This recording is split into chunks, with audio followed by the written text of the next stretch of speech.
Welcome to the Tech Egg. Don't get scrambled. Enjoy the video. You start by preparing hardware and software. Plug the Xbox One HDMI OUT into your capture card HDMI in and connect the capture card via USB 3.0 to your PC. Once done, make sure the console display is set to 1080p at 60 Hz for smooth capture and that your capture software, like OBS, is installed. You do this to avoid scaling issues and dropped frames. Next, switch the capture card input in your recorder so the feed appears before adjusting audio and overlays. Now configure the software to accept the Xbox feed. Add a video capture device source and pick the capture card. You should set resolution and FPS to match the console, typically 1920x 1080 at 60, and choose a compatible pixel format to reduce color issues.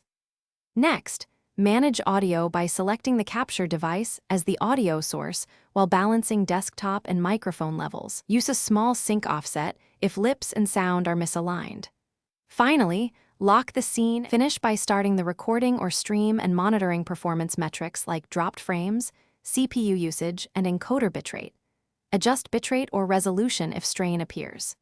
If you want to play on your TV with no lag, enable HDMI pass-through on the capture card. If the feed fails, first check cables and USB power, then reinstall capture drivers and toggle the Xbox streaming settings. Intermittent audio usually needs a small sync offset. If problems persist, reboot the console, PC, and capture device in that order and retest.